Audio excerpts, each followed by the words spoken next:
اگر ہماری انفارمیشن آپ کو اچھی لگتی ہے تو ہماری انفارمیشن اپنی فرینڈز اور فیملیز کے ساتھ ضرور شیئر کریں، اور ہمارے چینل کے ساتھ جڑے رہنے کے لیے اسے سبسکرائب کریں اور پریس دا آئیکن بٹن، تاکہ آپ کو ہر آنے والی نئی اپڈیٹ بر وقت آسانی سے مل سکے۔ تو ایک جگہ اللہ نے تعارف کرایا ہے کہ میرے بندوں، میں تمہیں بتاؤں کہ میرے بندے کون ہیں۔ ویسے تو سارے اسی کے بندے ہیں، وما خلقت الجن والانس، انسان جنات سب کو اللہ نے پیدا کیا، لیکن اللہ تعالیٰ فرماتا ہے کہ مجھ سے تعلق جن کا ہے اور جنہیں میں کہہ سکتا ہوں کہ یہ ہیں میرے بندے، تو وہ سورہ فرقان میں ہے صرف 12 باتوں کی۔ 12 باتیں جس مرد عورت میں ہوں گی اللہ اس پہ مہر لگائے گا کہ میرا ہے۔ جب میرا ہے تو پھر اللہ تعالیٰ اس کے ساتھ معاملہ خاص کرے گا نا۔ تو اللہ تعالیٰ کہتا ہے میرے بندو، میرا دین تو بہت بڑا ہے، 12، یہ 5 انگلیاں 10 اور یہ 2 12 کہ 12 باتیں اپنے اندر پیدا کر لو، تم میرے بنو گے۔ پھر جو تمہاری طرف ہاتھ اٹھے گا اس سے میں کاٹوں گا، جو پاؤں اٹھے گا اس سے میں توڑوں گا، جو آنکھ اٹھے گی اس سے میں پھوڑوں گا۔ پر پہلے میرے بنو تو صحیح۔ وہ کیا ہیں؟ وَعِبَادُ الرَّحْمَنِ الَّذِينَ يَمْشُونَ عَلَى الْأَرْضِ هَوْنًا، پہلی صفت کہ اللہ کہتا ہے میرے بندے کون ہیں؟ کہتا ہے جو زمین پر عاجزی اور تواضع اختیار کرے۔ اللہ اکبر۔ زمین جب کسی کو اقتدار مل جاتا ہے تو اکڑ کے چلتا ہے، پیسہ مل جاتا ہے اکڑ کے چلتا ہے، شہرت مل جاتی ہے اکڑ کے چلتا ہے۔ تو اللہ نے کہا پہلی نشانی کیا ہے؟ عاجزی اختیار کرو۔ تو کوئی وظیفہ نہیں بتایا، کوئی تسبیح نہیں بتائی، کہا عاجزی اختیار کرو۔ اپنی حیثیت کو یاد رکھو کہ اول نطفہ ہوں، آخر ایک مردار ہوں، کچھ عرصے کے بعد چند مٹھی مٹی ہوں، اور پھر اللہ مجھے کھڑا کرے گا تو اس دن دیکھا جس کی نیکیاں بڑھیں گی تو وہ عزت دار ہے، جس کی گھٹ گئیں وہ ذلیل و خوار ہے۔ تو پہلی صفت ہے کہ اللہ کے بندے وہ ہیں جو عاجزی اختیار کرتے ہیں۔ صرف یہ نہیں کہ زمین پر تواضع سے چلنا نہیں، وہ پوری زندگی ان کی عاجزی کی ہوتی ہے۔ سورہ لقمان میں ہے کہ لا تمش فی الارض مرحا، بیٹا اکڑ کے کبھی نہ چلنا، انک لن تخرق الارض ولن تبلغ الجبال طولا، کہ تو نہ تو پہاڑوں سے اوپر قد لے جا سکتا ہے، نہ ایڑی مار کے زمین پھاڑ سکتا ہے۔ تو ایک میں مختصر بیان کرتا ہوں، تواضع۔ دوسری تواضع سے جڑی ہوئی بات ہے کہ تواضع کا پتہ کب چلے گا؟ وہ دوسری صفت ہے وَإِذَا خَاطَبَهُمُ الْجَاهِلُونَ قَالُوا سَلَامًا۔ سبحان اللہ۔ جب ان سے کوئی، یہاں جاہلون سے مراد ان پڑھ نہیں، جاہلون سے مراد ہے زیادتی کرنے والا۔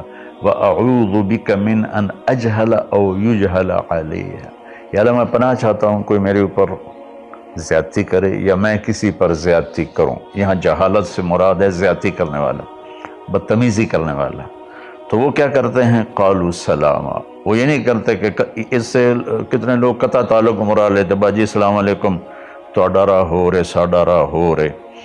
تو میرا اللہ یہ نہیں کہہ رہا، میرا اللہ کہہ رہا جب ان سے کوئی غلط گفتگو کرتا ہے، غلط معاملہ کرتا ہے، بدتمیزی کرتا ہے، تو وہ آگے تمیز کے ساتھ بات کرتے ہیں، وہ غصے سے بپھر نہیں جاتے، وہ اس کے لہجے میں بات نہیں کرتے، وہ ٹھنڈے مزاج کے ساتھ اللہ اس کے رسول کو سامنے رکھ کر وہ بات کرتے ہیں۔ 2، تیسری فرمائی والذین یبیتون لربہم سجدا وقیاما، عبادت کو تیسرے نمبر پر لائے کہ میرے بندوں کی تیسری بڑی صفت یہ ہے کہ وہ رات کو اٹھتے ہیں اور مجھے یاد کرتے ہیں۔ اچھا، اب آج کل سستی کا زمانہ ہے، میرے نبی نے ایک حدیث سنائی، تو وہ بہت بڑی خوشخبری ہے آپ کے لیے۔ جو عشاء کی نماز باجماعت پڑھ لے اور صبح کی نماز باجماعت پڑھ لے تو اس کی رات تہجد میں لکھی جائے گی۔ قربان جاؤں اپنے نبی کی رحمت پر اور ان کے رحمت للعالمین ہونے پر کہ میرے جیسا جو سر درد کا مریض ہے وہ رات کو نہیں اٹھ سکتا تو عشاء باجماعت پڑھ لے اور فجر باجماعت پڑھ لے، ساری رات عبادت ہے۔ باقی یہ تو ہے یعنی بالکل وہ 33 نمبر والا کام ہے، لیکن ہم پاس لوگوں میں شمار ہیں، اس صفت کے حقدار کہلائیں گے۔ باقی اصل وہ ہیں جو راتوں کو اٹھ کر یاد کرتے ہیں، ایک ہوک سی دل میں اٹھتی ہے، ایک درد جگر میں ہوتا ہے، ہم رات کو اٹھ اٹھ روتے ہیں جب سارا عالم سوتا ہے۔ تو عشق تو ایسی چیز ہے۔ ملحب کلام قد نزخرفہ ان المحبت قلب وہبناہ۔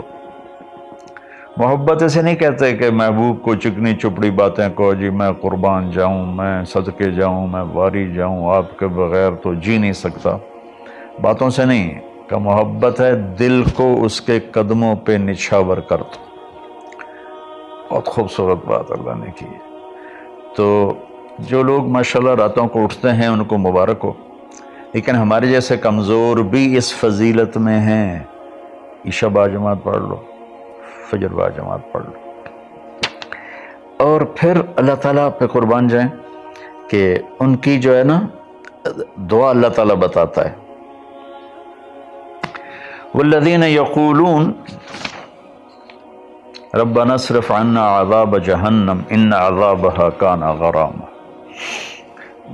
وہ اللہ ان کی دعا بتا رہا ہے کہ وہ کہتے ہیں یا اللہ ہم سے عذاب جہنم دور فرما، چونکہ یہ نہ ٹلنے والا عذاب ہے جو چمٹ جاتا ہے، اور وہ انہا ساءت مستقرا و مقاما، اور یا اللہ وہ بہت ہی برا ہے، بہت ہی برا ہے۔ تو تہجد اور دعائیں، دعا بہت بڑی طاقت ہے، بہت بڑی طاقت ہے، بہت بڑی طاقت ہے۔ ہم نے دعا ایسے ہی بنائی ہوئی ہے، فرض نماز کے بعد مولوی صاحب رٹے رٹائے جملے بولتے ہیں، ہم پیچھے آمین کہتے ہیں۔ دعا وہ ہے جو آپ تنہائی میں اللہ کے سامنے گڑ گڑا کر بولتے ہیں۔ میرے نبی نے فرمایا اللہ کے سامنے روو، اچھا اگر علم تبکو فتباکو، اچھا اگر تمہیں رونا نہیں آتا نا تو رونے کی شکل بنا لو۔ چوتھی چیز بتاتے ہیں، والذین یقولون ربنا اصرف عنا عذاب جہنم ان عذابها کان غراما انہا ساءت مستقرا و مقاما۔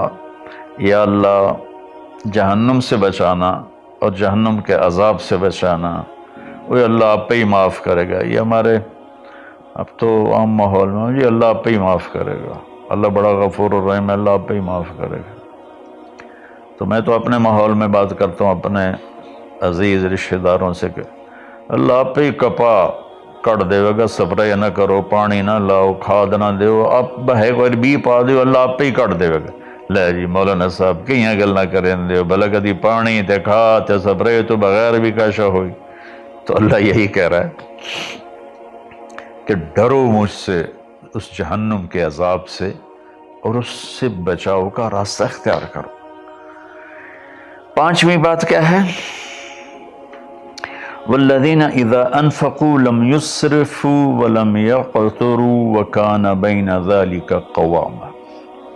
بہت اعلیٰ چیز ہے، معیشت کو، اکانومی کو بہت خوبصورت انداز میں بتایا کہ میرے خاص بندے وہ ہیں، دیکھو اللہ نے دنیا کا بھی بیچ میں ڈالا۔ اللہ والے دنیا کو نہیں دیکھتے، اللہ والے چٹائیوں پہ سوتے ہیں، اللہ والے بادشاہوں سے نہیں ملتے ہیں، اللہ والوں کے پاس جایا جاتا ہے، اللہ والے کسی کے پاس نہیں جاتے ہیں۔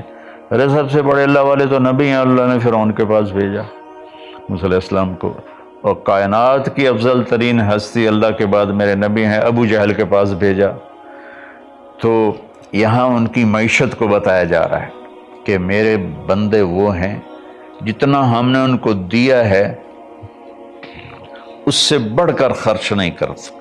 قرضے اٹھا لیے، شادی آ گئی، اس پر مجھے ایک بتا رہا تھا ساتھی کہ ایک آدمی نے اپنے بچے کی شادی کی تو 40 لاکھ کی آتش بازی چھوڑی. یہ اللہ اس سے منع کر رہا ہے کہ میرے بندے وہ ہیں کہ جو ایسے نام و نام 40 لاکھ روپے کو آگ لگا دی. اس 40 لاکھ روپے پر کتنے غریب بچیوں کی شادیاں ہو جاتی، کتنے مریضوں کا علاج ہو جاتا. وَلَمْ يَقْتُرُوا، دوسری بات ہے کہ جتنا دیا ہے اس سے اوپر نہیں جاتے کہ قرضوں میں چلے جائیں، اکانومی برباد ہوگی. اور وَلَمْ يَقْتُرُوا، اور جتنا دیا ہے اس سے کم بھی خرچ نہیں کرتے، کنجوس نہیں ہوتے، بخیل نہیں ہوتے، لالچی نہیں ہوتے. یہ چیز بھی اکانومی کو ہٹ کرتی ہے کہ بس جوڑتے جاؤ اور اس کو آگے بڑھاؤ نہیں، اس کو آگے دو نہیں. تو اللہ تعالیٰ پہ قربان جاؤں، اس نے خاص طور پر ہمارے معاشرے میں اللہ والا وہ سمجھا جاتا ہے جس کو دنیا کی خبر ہی کوئی نہ ہو، اور اللہ والا وہ ہوتا ہے جو بس مسلح پہ بیٹھا رہتا ہے. اور اللہ تعالیٰ یہاں ان کی اکانومی کو بتا رہا ہے کہ وہ کام کرتے ہیں، کاروبار کرتے ہیں، وہ تجارت کرتے ہیں، وہ زراعت کرتے ہیں، وہ حکومت کرتے ہیں. ابو بکر سے بڑھ کے اللہ والا کون ہوگا؟ خلفائے اربعہ سے بڑھ کے اللہ والا کون ہوگا؟ تو وہ اپنے خرچ کو بیلنس کرتے ہیں. کل پرسوں ایک ساتھی بات کر رہا تھا، اصحاب صفہ تو چٹائیوں پہ بھوکے لیٹے رہتے تھے. یہ شروع کی باتیں ہیں. عبد الرحمن بن عوف ٹاپ 10 صحابہ میں ہیں، ٹاپ 10 صحابہ میں. جب ان کا انتقال ہوا تو ان کی 4 بیویوں کو جو 1/8 ملا وہ 48,000 دینار تھے. تو آج کے لحاظ سے وہ 12 ارب روپیہ بنتا ہے. جس آدمی کا 1/8 12 ارب ہو تو پورا کتنا ہوگا؟ اور 10,000 بکریاں، 1,000 اونٹ، 1,000 گھوڑے، اور شام، عراق، مصر، حجاز میں زمینیں، جائیدادیں، باغات. یہ تو پھر اللہ والی کوئی نہیں. اور اللہ کا نبی کہہ رہا ہے یہ ابو بکر جنتی، عمر جنتی، عثمان جنتی، علی جنتی، طلحہ جنتی، زبیر جنتی، عبد الرحمن بن عوف جنتی، اور ابو عبیدہ بن جراح جنتی، سعد بن ابو وقاص جنتی، اور سعید بن زید جنتی. یہ سب بڑے، 4 تو ویسے ہی حکمران ہیں، خلفاء ہیں. اور حضرت زبیر کے 1,000 غلام تھے جو ان کی کھیتی باڑی اور تجارت کو سنبھالتے تھے. اور حضرت طلحہ کے امپورٹ ایکسپورٹ کے لیے بحری جہاز چلتے تھے. سعد بن ابی وقاص کا وہ مدینے کی جنوب کی طرف وادی عقیق ہے جو آج کے زمانے کا ڈیفنس کہہ لیں، وہاں ان کا سرخ پتھر کے سے بنا ہوا محل تھا. تو چونکہ پوری سیرت ہمارے سامنے نہیں تو بس وہ ایک ہی چیز دیکھتے ہیں کہ بس یہ اللہ والے تو پھٹے کپڑے ہوتے ہیں، اللہ والے تو کسی سے ملتے ہی نہیں، اللہ والوں تو ستو پھانک کے زندگی گزار لیتے ہیں. جب اللہ نے صحابہ کو مال دیا تو عثمان رضی اللہ تعالی عنہ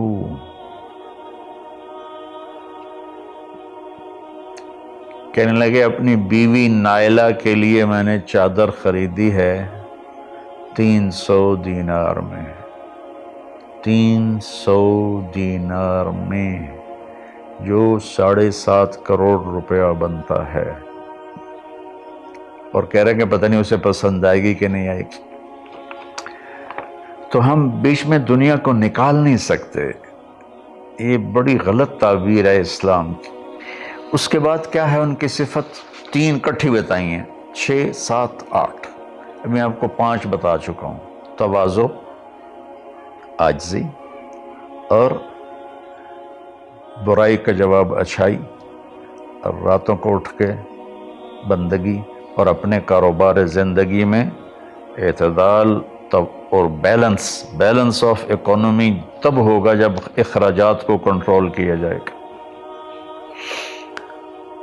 وہ ایک آدمی مجھے ملنے آیا تو کہنے لگا یہ اتنے کروڑ کی گھڑی اور میرے پاس گھڑیوں کا ڈھیر ہے، کروڑوں روپے، ہر گھڑی کی قیمت کروڑوں روپے ہے. تو یہ تو نادانی کی بات ہے، نہ کہ کوئی فخر کی بات ہے. پھر اللہ تعالیٰ نے بتایا 3 صفتیں کٹھی بیان فرمائیں، وہ کیا ہیں؟ والذین لا يدعون مع اللہ الہا آخر، جو توحید کا جام پیتے ہیں اور اللہ کے سوا کسی کو اس کا شریک نہیں ٹھہراتے۔ دوسرا کیا ہے؟ ولا يقتلون النفس التي حرم اللہ الا بالحق، جو ہمارے علاقے میں خاص طور پر جو قتل کی دشمنیاں ہیں، اور اپر پنجاب میں جو قتل کی دشمنیاں ہیں، گجرانوالہ کے ارد گرد، گجرات کے ارد گرد خاندانوں کے خاندان تباہ ہو گئے، اور ایسی سرحد اور بلوچستان کے قبیلوں کے قبیلے تباہ ہو گئے، اور نمازی 5 وقت کے، اور میرا اللہ کہتا ہے جو کسی کو قتل نہیں کرتا سوائے حق ہے۔ حق ہے، کوئی زانی پکڑا جاتا ہے اور شادی شدہ ہے اور 4 گواہ اس پہ لگ جاتے ہیں، ہم اس کو قتل کرو۔ اور کوئی جنگ ہے کفر اور اسلام کی، جب اس جنگ میں جب سامنے آئے لڑائی کرنے والا اسے قتل کرو۔ لیکن جیسے آج کل ہمارا ماحول ہے، قتل قتل قتل قتل، بھائیو اللہ کہہ رہا ہے جو میرے بندے ہیں نا وہ کسی کو ناجائز قتل نہیں کرتے۔ تیسرا کیا فرمایا؟ ولا یزنون، زنا نہیں کرتے۔ زنا کیسے پھیلتا ہے؟ بے حیائی سے، جو چند دن پہلے میں نے بات کی تھی، تو کچھ لوگوں نے برا منایا، باقی تو اکثر نے ایکسیپٹ کیا۔ زنا بے حیائی سے پھیلتا ہے۔ اللہ کہتا ہے قل للمؤمنین یغضوا من ابصارہم ویحفظوا فروجہم، ایمان والوں سے میرے محبوب کہو کہ آنکھیں نیچی رکھیں اور زنا سے اپنے آپ کو محفوظ رکھیں۔ سیم آیت وقل للمؤمنات یغضضن من ابصارہن ویحفظن فروجہن، اور ایمان والی عورتوں سے کہہ دو کہ اپنی نظریں نیچی رکھیں اور اپنے آپ کو اس فحاشی اور بدکاری سے بچائیں۔ انسان جذبات کا پتلا ہے، اس کے سامنے جب بے حیائی ہوگی تو وہ یقیناً اس کے غلط جذبات ابھریں گے۔ اس لیے میرے اللہ نے، میرے نبی نے ہمیں ایک پاکیزہ اور حیا والی شریعت عطا فرمائی، اور اللہ کا فضل ہے امت کے اندر کہیں حیا چھپا ہوا ضرور ہے۔ خاص طور پر میں اپنے ان بھائیوں سے کہوں گا جو شادی کرنے کے بعد بھی الگ عورتیں رکھی ہوتی ہیں، اللہ کی قسم میں بڑے دکھ اور شرم کے ساتھ یہ بات کر رہا ہوں، کوئی میں ہٹ نہیں کر رہا ہوں، کہ میرے بھائی جو شادی کر کے بھی اور عورتوں سے تعلق رکھتے ہیں، اور اس سے بھی گری ہوئی بات ہے میری بہنیں جو شادی کے بعد بھی غیر مردوں سے تعلق رکھتی ہیں، یہ ہے ہمارے معاشرے میں۔ اللہ اس سے ہمیں بچائے۔ تو پھر آگے اللہ کہتا ہے اگر تم نے یہ کام کیا وَمَن يَفْعَلْ ذَلِكَ، اگر تم یہ تینوں کام کرو گے، زنا کرو گے، قتل کرو گے، شرک کرو گے، يَلْقَ أَثَامًا، بہت بڑا گناہ ملے گا، يُضَاعَفْ لَهُ الْعَذَابُ يَوْمَ الْقِيَامَةِ، بہت بڑا عذاب ہوگا، وَيَخْلُدْ فِيهِ مُهَانًا، اور ہمیشہ اس میں رہنا پڑے گا۔ لیکن إِلَّا مَن تَابَ، سوائے اس کے جس نے توبہ کر لی، وَآمَنَ، اور ایمان لایا، وَعَمِلَ صَالِحًا، اور اس نے اچھے عمل اختیار کیے۔ اب آگے خوشخبری سننا، اللہ یہ نہیں کہہ رہا اللہ ان کو معاف کر دے گا، اللہ کہہ رہا فَأُولَٰئِكَ يُبَدِّلُ اللَّهُ سَيِّئَاتِهِمْ حَسَنَاتٍ وَكَانَ اللَّهُ غَفُورًا رَحِيمًا۔ اللہ تعالیٰ فرما رہے ہیں کہ ہائے ہائے، اگر تم توبہ کر لو گے نا، ایمان لے آؤ گے، اچھے عمل کرو گے، تو میں صرف تمہیں معاف نہیں کروں گا، تمہاری برائیاں مٹا کے وہاں نیکیاں لکھ دوں گا۔ واہ قربان میرے مولا، کہتے معاف نہیں کروں گا، معاف بھی کروں گا اور تمہارے گناہوں کی جگہ نیکیاں لکھ دوں گا۔ یا اللہ ایسا کیوں کرو گے؟ کہ اس لیے کہ میں غفور الرحیم ہوں۔ تو من تاب وعمل صالحا فإنہ یتوب الی اللہ متابا۔ آگے اللہ نے بتایا کہ توبہ کرنے والا ہے کون؟ جو توبہ کرنے کے بعد اپنے عمل کو بدلتا ہے، اچھا کرتا ہے، یہ ہے صحیح توبہ کرنے والا۔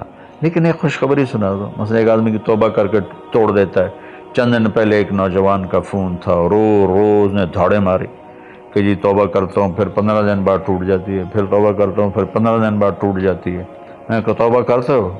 کہتا جی کرتا ہوں. میں نے کہا معاف ہے. وہ انسان ہی نہیں جس سے خطا نہ ہو، وہ انسان ہی نہیں جو بھولے نہیں. تو میرے اللہ نے توبہ کی کوئی لمٹ نہیں رکھی، نہ عدد نہ عمر. بھائی تو 60 سال کا ہو گیا ہے، تجھے حکومت پاکستان ریٹائر کرتی ہے، ہم بھی تیری توبہ قبول نہیں کریں گے. یا بھائی تو 3 دفعہ کر چکا ہے گناہ، اب ہم تیری توبہ قبول نہیں کریں گے. اللہ تعالیٰ کہتا ہے لو بلغت الذنوب عنان السماء ثم استغفرتنی غفرت لک ولا ابالی. میرے بندے میں اتنا بڑا رحم کرنے والا ہوں، تم ایک عورت یا ایک مرد اتنے گناہ کرو کہ زمین پہ رکھتے رکھتے رکھتے رکھتے آسمان کی چھت کو لگا دو، پھر ایک دفعہ کہو یا اللہ معاف کر، تو میں ساری معاف کر دوں. ہمارا اللہ بڑا پیارا اللہ ہے. اچھا، 9ویں صفت کیا ہے ان کی؟ والذین لا یشہدون الزور واذا مروا باللغو مروا کراما. اس کا ایک ترجمہ تو یہ ہے کہ جہاں گندی محفل ہو اور شرابی کی محفل چل رہی ہے، یا کوئی ناچ گانے کی محفل چل رہی ہے، یا کہیں کسی کی غیبت ہو رہی ہے، برائی ہو رہی ہے، کسی پہ ظلم ہو رہا ہے، تو وہ اس میں شامل نہیں ہوتے، چپ کر کے دائیں بائیں سے نکل جاتے ہیں. دوسرا ترجمہ یہ ہے کہ جو جھوٹی گواہی نہیں دیتے، جو جھوٹی گواہی نہیں دیتے. اچھا، اس میں ایک بڑی اور خوبصورت بات ہے، مروا کراما وَإِذَا مروا باللغو مروا کراما. میں دیکھوں گا شراب پی رہے ہیں بچے تو میں کہوں بدبخت، نامراد، ذلیل، کمینے، شرابیں پی رہے ہیں، چرس بیچ رہے ہیں یا چرس پی رہے ہیں، میرا یہ معاملہ ہوگا. لیکن مرو کرا، جب وہ کسی غلط محفل کو دیکھتے ہیں تو عزت کے ساتھ گزر جاتے ہیں، یعنی اپنا دامن بھی بچاتے ہیں، اور جو برائی کر رہے ہوتے ہیں ان کو بھی حقیر نہیں سمجھتے. میں اپنے دیندار طبقے کے سامنے ہاتھ جوڑتا ہوں کہ غلط راہوں پہ چلنے والوں کو حقیر نہ جانیں، ان سے نفرت نہ کریں، ان سے پیار کریں. میرا میں اپنے گاؤں میں ہوں، تلمبا 3 کلومیٹر ہے، 250 طوائفیں ہیں. ان کو صرف بیٹی کہنے پر ان کی زندگی کیا سے کیا ہوگی. وہ کچھ ان کا وظیفہ لگایا تھا تو ان کی زندگی کیا سے کیا ہوگی. تو بھائی کسی کو حقیر نہ جانو، کسی سے نفرت نہ کرو، چاہے کوئی غیر مسلم ہے چاہے کوئی مسلم ہے، لیکن تمہارے عقائد کے خلاف ہے، یہ تمہارا جھگڑا ہے، تمہاری لڑائی ہے، یا وہ زانی ہے، شرابی ہے، جواری ہے، نفرت نہ کرو، نفرت نہ کرو. اور 10ویں ہو گئی وَإِذَا مَرُّوا بِاللَّغْوِ مَرُّوا كِرَامًا، کہ وَالَّذِينَ إِذَا ذُكِّرُوا بِآيَاتِ رَبِّهِمْ لَمْ يَخِرُّوا عَلَيْهَا صُمًّا وَعُمْيَانًا. جب ان کے سامنے اللہ کی بات آتی ہے تو سننے سے انکار نہیں کرتے، یعنی آنکھیں بند نہیں کرتے، کان بند نہیں کرتے، کہ جیسے اندھے اور بہرے پر چیز پیش کرو تو اسے پتہ نہیں لگے گا. تو میرا اللہ کہہ رہا ہے کہ جب ان کے سامنے میری بات آتی ہے، میرا قرآن آتا ہے، میرے نبی کا فرمان آتا ہے، تو اندھے بہرے نہیں ہوتے بلکہ غور کر کے سنتے ہیں، غور کر کے سنتے ہیں. تو اللہ ایک ان کی صفت یہ بتا رہے ہیں کہ وہ اللہ کا کلام سنتے ہیں تو تاثر لیتے ہیں اور اپنے آپ کو بدلتے ہیں، اور اپنے گناہوں پر باقی نہیں رہتے بلکہ اپنے آپ کو توبہ کرتے ہیں اللہ کے سامنے. پھر جب توبہ ٹوٹ جائے پھر رو دھو کے توبہ کرتے ہیں. 11. 12ویں صفت کیا ہے؟ سبحان اللہ، واہ جی واہ. اللہ والوں کو تو بیوی بچوں کی بھی پرواہ نہیں ہوتی. اللہ والوں کے گھروں میں تو فاقے ہوتے ہیں. جب یہ اللہ والوں کی بات بتا رہا ہوں، والذین یقولون ربنا هب لنا من ازواجنا وذریاتنا قرۃ اعین وجعلنا للمتقین اماما. سبحان اللہ. جو کہتے ہیں یا اللہ ہمیں ہمارے ازواج یعنی بیویاں ہماری اولادیں ایسی دے جو آنکھوں کی ٹھنڈک بن جائیں، اور ہمیں متقین کا سردار بنا، امام بنا۔ اپنی وجاہت مانگتے ہیں، وجاہت۔ اچھا، حب، وہبا، آتا، اعطا، 3 لفظ ہیں دینے کے۔ آتا دیا، اعطا دیا، وہبا دیا، لیکن تینوں کے مطلب الگ الگ ہیں۔ آتا کہ میں نے آپ کو ایک چیز دی، قلم دیا، لیکن آپ کو مالک نہیں بنایا، واپس لے سکتے، واپس کرو۔ آتا، میں آپ کو گاڑی دیتا ہوں تو میں آتا کا مطلب ہے کہ میں واپس نہیں لوں گا، یہ تمہاری پکی ملک ہو گئی۔ وہبا، میں تمہیں وہ چیز دوں گا جو تیرے خواب و خیال میں بھی نہیں ہوگی، تیرے تصور سے بھی بالا تر ہوگی۔